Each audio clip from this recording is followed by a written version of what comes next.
പരിശുദ്ധ പരമദിവ്യ കാരുണ്യത്തിന് എന്നേരവും ആരാധനയും സ്തുതിയും പുകഴ്ചയും ഉണ്ടായിരിക്കട്ടെ. പരിശുദ്ധ പരമദിവ്യ കാരുണ്യത്തിന് എന്നേരവും ആരാധനയും സ്തുതിയും പുകഴ്ചയും ഉണ്ടായിരിക്കട്ടെ. പരിശുദ്ധ പരമദിവ്യ കാരുണ്യത്തിന് എന്നേരവും ആരാധനയും സ്തുതിയും പുകഴ്ചയും ഉണ്ടായിരിക്കട്ടെ. വളരെ പേഴ്സണലായിട്ട് ഒരുപാട് സ്നേഹം തോന്നിക്കുന്നൊരു വിശുദ്ധയാണ് വിശുദ്ധ ലൂസി. തീരെ ചെറുപ്പത്തിലെ ഇങ്ങനെ രക്തസാക്ഷിണിയായ ഒരാൾ, ഡയക്ലീഷ്യൻ ചക്രവർത്തിയുടെ മതമർദ്ദന കാലത്ത് ക്രൂരമായിട്ടുള്ള പീഡനങ്ങളിലൂടെ കടന്നുപോയ വിശുദ്ധ ലൂസി, രക്തസാക്ഷികളുടെ മധ്യസ്ഥ എന്നൊക്കെ അറിയപ്പെടാനും തക്കവിധം അത്രയ്ക്ക് ക്രൂരമായിട്ടുള്ള പീഡനങ്ങൾ ഏറ്റെടുത്ത ഒരാൾ ഈശോയ്ക്ക് വേണ്ടിയിട്ട്.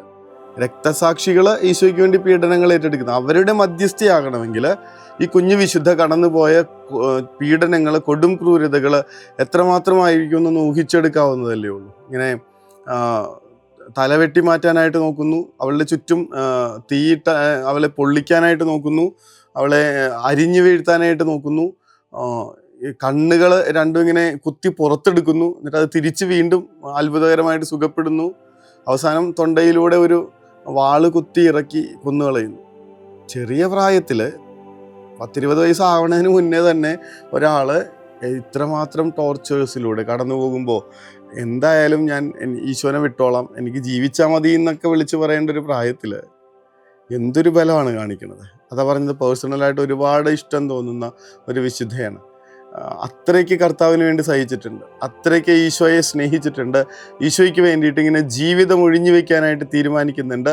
ഡയക്ലീഷ്യൻ പറയുന്ന 2 കാര്യങ്ങളുണ്ട്. ഒന്ന്, കല്യാണം കഴിച്ച് രാജ്ഞിയാക്കാം, പറ്റില്ല, നടക്കില്ലെന്ന് പറയണേ. രണ്ടാമത്തത്, എന്നെ പൂജിക്കണം, ദേവന്മാരെ പോലെ എന്നെ പൂജിക്കണം, അത് എൻ്റെ ജീവൻ പോയാലും ചെയ്യില്ല എന്ന് ഒരു ടീനേജ് പെൺകുട്ടി പറയണമെന്നുണ്ടെങ്കിൽ അവൾക്ക് ഈശോയോട് എത്രമാത്രം സ്നേഹം ഉണ്ടായിരിക്കണം, താൻ വിശ്വസിക്കുന്ന കർത്താവിൽ ആ വിശ്വാസ പ്രമാണത്തിൽ എത്രമാത്രം ബോധ്യമുണ്ടായിരിക്കണം.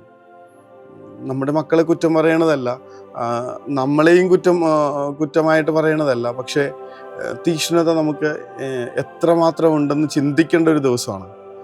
ഈശോയോടുള്ള സ്നേഹത്തിന് വേണ്ടിയിട്ട് ഞാൻ എത്രമാത്രം സഹിക്കാൻ തയ്യാറാകുമെന്ന് നമ്മൾ സ്വയം ചോദിക്കേണ്ട സമയമാണ്. ഒരു തിരുനാളാണ്.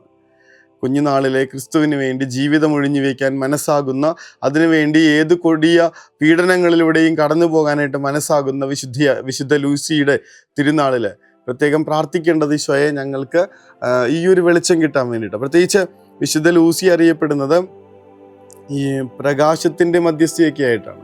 ഇങ്ങനെ കണ്ണ് അന്ധരായിട്ടുള്ള മനുഷ്യർക്ക്, കാഴ്ച കുറഞ്ഞു പോകുന്നവർക്ക്, കാഴ്ചയില്ലാത്ത മനുഷ്യർക്ക്, അതുപോലെ തന്നെ വെളിച്ചം കിട്ടാൻ വേണ്ടിയിട്ടൊക്കെ പ്രാർത്ഥിക്കുന്നവർക്ക്, എഴുത്തുകാർക്ക്, ഇവരുടെയൊക്കെ മധ്യസ്ഥയായിട്ട് പ്രാർത്ഥിക്കുന്നത് ആ വലിയ സ്വർഗീയ വെളിച്ചം നമ്മുടെ മേൽ പ്രകാശിപ്പിക്കപ്പെടട്ടെ എന്നുള്ളത് തന്നെയാണ്. പറഞ്ഞല്ലോ, ഇതിനുള്ള അടിസ്ഥാനം 2 കണ്ണുകളും കുത്തി പുറത്തെടുത്തിട്ട് അത് വളരെ അത്ഭുതകരമായിട്ട് തിരിച്ചു കയറി പഴയ പൂർവ്വസ്ഥിതിയിലായി എന്നുള്ളതിൻ്റെ അടിസ്ഥാനത്തിലൊക്കെയാണ് വിശുദ്ധ ലൂസി കണ്ണുകളുമായിട്ട് നിൽക്കുന്നതിൻ്റെ ഇമേജറിയൊക്കെ നമ്മൾ കണ്ടുകൊണ്ടിരിക്കുന്നത്. ഈ അന്ധകാരം നിറഞ്ഞ ഒരു ലോകത്ത് ഇങ്ങനെ സ്വർഗത്തിൻ്റെ പ്രകാശം കൊടുക്കാനായിട്ട് നിയോഗിക്കപ്പെട്ട, അതിനുവേണ്ടി ധീരതയോടുകൂടെ ക്രിസ്തുവിൻ്റെ സത്യത്തിൻ്റെ ദീപശിഖ കയ്യിലേന്തിയ ഒരു വിശുദ്ധ. സ്കാൻഡിനേവിയൻ പാരമ്പര്യങ്ങളിൽ ഇങ്ങനെ ലൈറ്റ് കത്തിച്ച്, തിരികൾ കത്തിച്ച് തിരുപ്രദക്ഷിണമൊക്കെ നടത്തിയിട്ടാണ് ഈ വിശുദ്ധയുടെ തിരുനാൾ ആഘോഷിക്കുന്നത്. അത്രയും മനുഷ്യർക്ക് വെട്ടം കൊടുത്തൊരു വിശുദ്ധയെന്നാണ് ഈ വിശുദ്ധ അറിയപ്പെടുന്നത്. നമ്പുരാനെ, ഞങ്ങളും പ്രാർത്ഥിക്കുകയാണ് സ്വർഗത്തിൻ്റെ വെളിച്ചം ഞങ്ങളിലേക്ക് പകരപ്പെടാനായിട്ട്. വെളിപാട് പുസ്തകത്തിലാണ് നമ്മൾ വായിക്കുന്നത്, കർത്താവെ ഞങ്ങളുടെ കണ്ണുകൾ തെളിയിക്കാൻ അങ്ങയുടെ സ്നേഹത്തിൻ്റെ അഞ്ജനം കൊണ്ട് എൻ്റെ കണ്ണെഴുതണമേ. ഇങ്ങനെ സ്വർഗം തൻ്റെ സ്നേഹത്തിൻ്റെ അഞ്ജനം കൊണ്ട് കണ്ണെഴുതിച്ചൊരു വിശുദ്ധയാണ് വിശുദ്ധ ലൂസി. ഒരുപാട് ആരാധനയോടുകൂടി, അത്ഭുതത്തോടും അസൂയയോടും കൂടെയൊക്കെ ഇങ്ങനെ നമ്മൾ കണ്ടിരുന്നു പോകുന്നൊരു വിശുദ്ധ. തമ്പുരാനോട് പ്രാർത്ഥിക്കണം, ഈ വിശുദ്ധ ഞങ്ങൾക്ക് വഴികാട്ടിയായതുപോലെ, അങ്ങിലേക്ക് വെളിച്ചം പകർന്നതുപോലെ ഇനി എന്നും അങ്ങയുടെ സ്വന്തമായി തന്നെ ജീവിക്കാൻ, അതിനുവേണ്ടി എന്ത് തിന്മകളെയും എതിർത്ത് തോൽപ്പിക്കാനുള്ള തെളിച്ചം തരണം. ഈ ബോധ്യം കിട്ടിയില്ലെങ്കിൽ, കർത്താവാണ് എല്ലാറ്റിലും മുകളിലെന്നുള്ള ബോധ്യം കിട്ടിയില്ലെങ്കിൽ നമുക്കൊരു പ്രയാസം ഏറ്റെടുക്കാനായിട്ട് മടി വരും, ഒരു ബലം കിട്ടില്ല. ഈശോയാണ് എല്ലാത്തിലും വലുതെന്ന് മനസ്സിലാക്കി കഴിഞ്ഞാൽ, ആ വെളിച്ചം കിട്ടിക്കഴിഞ്ഞാൽ മാത്രമേ നമുക്ക് ബാക്കി എന്ത് കാര്യങ്ങളും ഈശോയ്ക്ക് വേണ്ടി ത്യജിക്കാൻ പറ്റുള്ളൂ. അതാണ് വിശുദ്ധ ലൂസിയുടെ ജീവിതത്തിൽ നമ്മൾ കാണുന്നത്. കർത്താവെ, വിശുദ്ധ വഴിയായി ഞങ്ങളുടെ ജീവിതത്തെ, ഞങ്ങളുടെ ബോധ്യങ്ങളെ പ്രകാശിപ്പിക്കണേ എന്ന് എപ്പോഴും അങ്ങാണ് ഏറ്റവും വലുതെന്ന് ഉറച്ചു വിശ്വസിച്ച് ബോധ്യപ്പെട്ട് അങ്ങേക്ക് വേണ്ടി ജീവിതത്തിൻ്റെ ഇങ്ങനെ അവസാനം വരെ മരണം കൊണ്ട് പോലും അങ്ങേക്ക് വേണ്ടി നിലകൊള്ളാനുള്ള കൃപ തരണമേ എന്ന പ്രാർത്ഥനയോടുകൂടെ വിശുദ്ധ ലൂസിയുടെ കുഞ്ഞു വിശുദ്ധയുടെ വലിയ മധ്യസ്ഥം യാചിച്ചുകൊണ്ട് നമുക്ക് കർത്താവിൻ്റെ ആശീർവാദത്തിനായി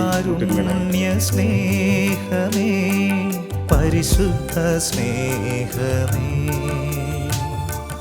പരിശുദ്ധ പരമദിവ്യകാരുണ്യമേ, അനന്ത സ്നേഹമേ, പരിശുദ്ധ പരമദിവ്യകാരുണ്യമേ, അനന്ത സ്നേഹമേ.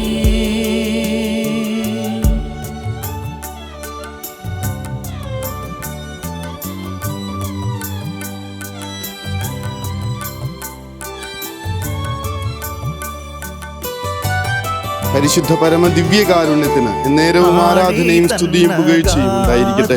പരിശുദ്ധ പരമ ദിവ്യകാരുണ്യത്തിന് എന്നേരവും ആരാധനയും സ്തുതിയും പുകഴ്ചയും ഉണ്ടായിരിക്കട്ടെ.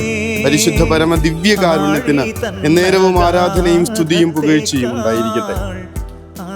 പ്രതിവചന സങ്കീർത്തനം. ദൈവമേ, ഞങ്ങളെ പുനരുദ്ധരിക്കണമേ, അങ്ങയുടെ മുഖം പ്രകാശിക്കുകയും ഞങ്ങൾ രക്ഷപ്പെടുകയും ചെയ്യട്ടെ. ഈ ലോക ജീവിതത്തിൽ ഇങ്ങനെ കുരുങ്ങിപ്പോയിരിക്കുന്ന ഞങ്ങൾക്ക് അങ്ങയുടെ മുഖപ്രകാശം നൽകി ശരിയായ വഴി തെളിച്ചു തരണമേ എന്നുള്ള പ്രാർത്ഥനയോടുകൂടെ വിശുദ്ധ ലൂസിയുടെ പ്രാർത്ഥനാ സഹായം യാചിച്ച് നമുക്ക് ഉറക്കത്തിലേക്ക് പോകാം. സ്വർഗം സഹായിക്കട്ടെ. കരുണതൻ കയർ പിടിച്ച് നയിച്ചിടും സ്നേഹമേ, ദിവ്യകാരുണ്യ സ്നേഹമേ, പരിശുദ്ധ സ്നേഹമേ, പരിശുദ്ധ പരമദിവ്യകാരുണ്യമേ, അനന്ത സ്നേഹമേ,